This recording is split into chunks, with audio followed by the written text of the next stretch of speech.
Hi guys, this is basically a test of a new flip camera that I picked up today, and I figured as part of that test I'd see how it works for sound and video both, so I thought I'd talk about the press check. I am using an actual handgun here, but it is completely empty.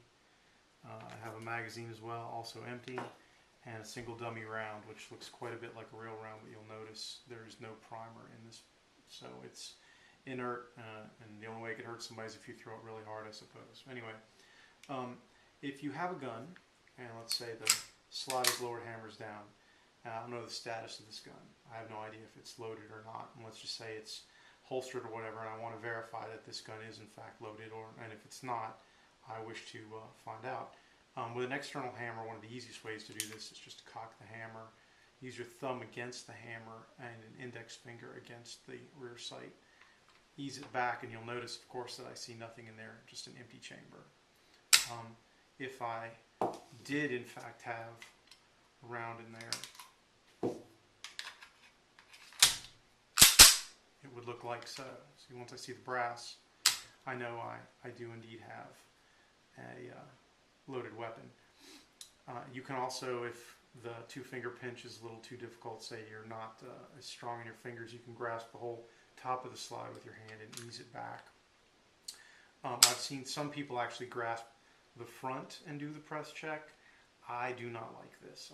It's personal preference, but I feel like the front of the gun, a lot of bad stuff happens out there, and I don't want my hand near that, even if it's not directly in the path of the bullet.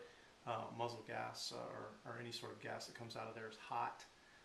You can burn, you can cut, so I like to keep my hands back here rather than up there. And if you're not left-handed, the same thing could be accomplished like so, or like so. As one last note, if you are in a low light or no light situation and you want to verify that your gun's loaded, there is another way to do this. With some guns, there's an actual loaded chamber indicator that you can simply swipe your finger across and you can feel it. SIG does not have that, so you have to be a little sneakier with your press check, and what I call a no-look press check.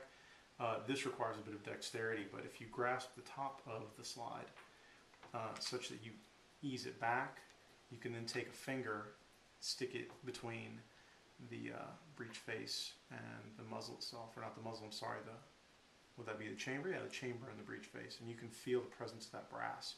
So even without looking, I can tell something's in there. Obviously, if there's no external hammer, no need to cock that hammer either, but that's one way to tell. And if there's no round in there or no dummy, when you stick your finger in there, you're going to feel a whole lot of emptiness. So that's the press check and the no-look press check. I suppose I should probably show it right-handed as well. When you pull it back, you've got to reach over with your left hand and just stick a finger in there. Once again, trying to avoid the front of the gun. Nothing good happens up there. Not for you if it's pointed at you, obviously. So that is the press check, left and right-handed, and the no-look press check, both left and right-handed. I'd like to say a special thanks to my wife, the lovely Dara, for standing around holding this camera and humoring me while I played with the gun on camera. Thank you very much, dear. You can shut it off.